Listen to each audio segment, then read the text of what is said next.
Howdy everyone and welcome to the channel. Today we're talking about investing for retirement with the Target Date funds offered by Fidelity, Vanguard, and Schwab. The goal of this video is to help you understand the differences and similarities between these products and your overall retirement investment options. Before we get into specifics, I want to make sure everyone understands what a target date fund actually is. Target date funds, which are also called lifecycle funds, make me think back to my science classes in elementary school. We learned about the development of different organisms like butterflies and frogs. A target date fund isn't too far off from that. It's an investment vehicle that's designed to streamline saving by providing a single mutual fund that you invest in, and it contains a mix of assets like stocks and bonds. As you get closer to your target date, the portfolio is adjusted to be less risky. Also, these funds use modern portfolio theory, where the goal is to maximize risk-adjusted return. The idea is that it's a good thing to accept somewhat lower returns if you also get proportionally less risk. That way, in a worst case scenario where the market's really down, at retirement you might actually end up with more money than if you'd had a more aggressive portfolio. Though target date funds for retirement are the focus of this video, they're not the only offering. 529 plans, for example, which are tax-advantaged investment accounts for college savings, also use the target date approach.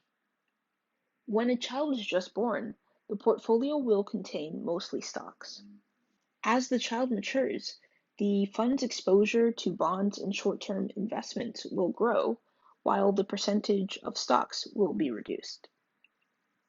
This helps to make the portfolio less risky. Target date retirement funds work in a similar fashion.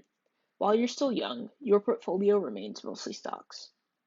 As you get older, the fund is rebalanced and you will hold more bonds. The goal is to reduce your risk as you move closer to retirement in order to preserve your capital in the event of a downturn. Once you reach retirement, you don't have to sell all of your investments and just have the money sitting in cash.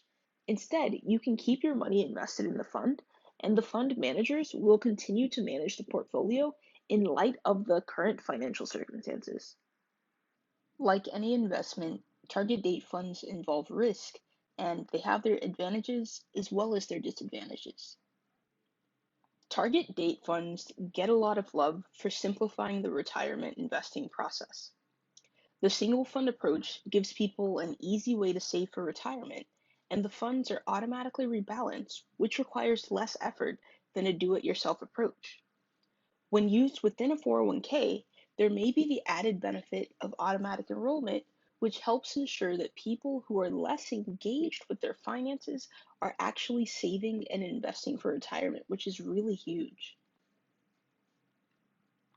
On the flip side, however, some people feel that taking a one-size-fits-all approach towards saving for retirement isn't necessarily a good thing.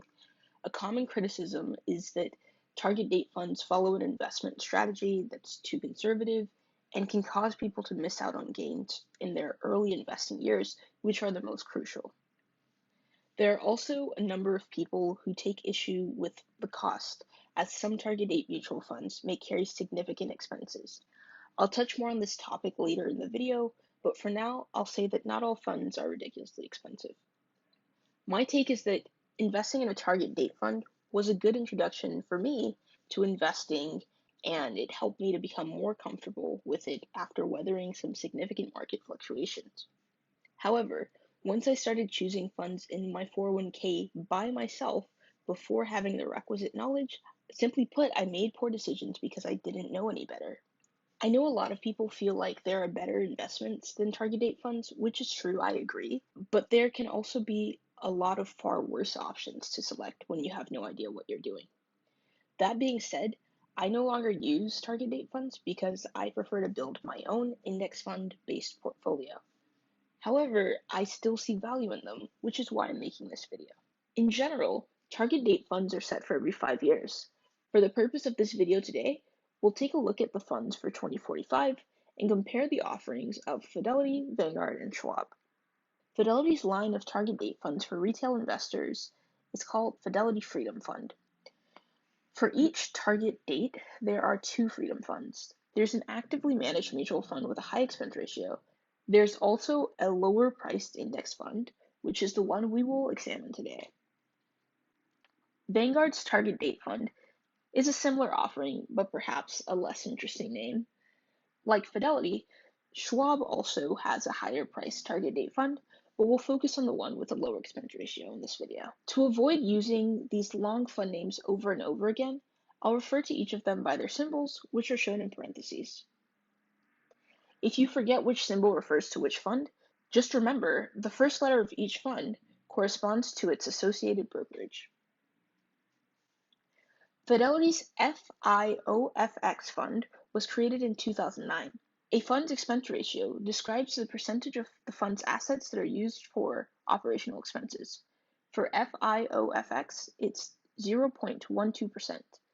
It's comprised of 4 underlying index funds and has a total of $8.14 billion in net assets.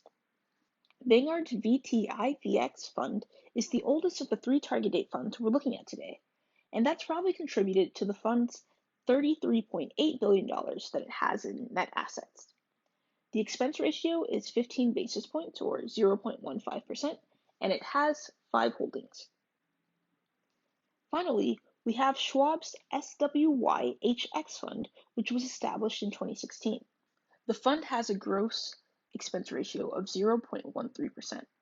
However, the investment advisor for the fund has agreed to subsidize some of the annual operating expenses as long as they continue to serve as the fund advisor, and so then that brings the expense ratio down to a net of 0.08%, which is the lowest of the 3 funds. It has 9 holdings and totals $0.29 billion in net assets. Now let's talk about the composition of the funds. This Fidelity fund is around 90% stock. It's diversified across US and international equities. There's also some exposure to bonds at 9.57%. The other assets in the fund include short-term debt that accounts for 0.01% of the holdings.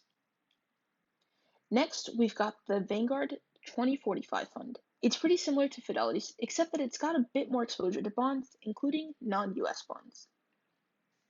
Lastly, we've got the Schwab Target Date Fund. It's pretty distinct from the other two. First, it has exposure to US Real Estate Investment Trust, or REITs, at 4.35%. But REITs are considered an alternative investment, and their stocks tend to trade differently from the rest of the market, so I wanted to call that out. You'll also notice less exposure to international stock and more significant holdings in US bonds. Lastly, 1.03% of the fund falls into the other assets category because it's invested in time deposits. Now it's time to discuss performance. First up, we've got Fidelity's fund. So far, it's up over 7% in 2021. In the last year, it's up nearly 50%, which is really incredible. While the 1-year return is pretty strong, let's think about that in context. 1 year ago would have been right around the time the market bottomed out. However, there was a really strong V-shaped recovery, so most investments that were made around this time would have done really well and seen similar numbers. That being said, Vanguard's fund performed similarly to Fidelity's in the last year. It definitely outpaced them, but in general, over time, if we're looking at the last 10 years, they're kind of neck and neck. Like sometimes they're higher, sometimes they're lower, but usually the difference between the performance of the two funds is less than 1%. And then we have Schwab. Its average annual returns have clearly been lower than Fidelity and Vanguard since the fund was created. The data for 5 years is the value of the lifetime of the fund, which was established in August 2016, and there's no available data for the 10-year mark. There are a lot of factors people may consider when deciding on a target date fund or any mutual fund in general. For me, I think about the brokerage firm itself, the underlying investments in the fund, the expense ratio, and also the historical performance. Let me know in the comments, what's the number one factor you consider? Alright, so this video has been all fine and dandy, but some of y'all are probably wondering, which is the best? First of all, please remember that I run an anonymous YouTube channel and I'm not a financial planner or an investment professional. That being said, my answer is it depends. If I was picking a 2045 target date fund, I'd probably go with Fidelity or Vanguard. The Schwab fund is more risk averse, so it carries more bonds. Historically, that has resulted in the fund consistently lagging behind its competitors.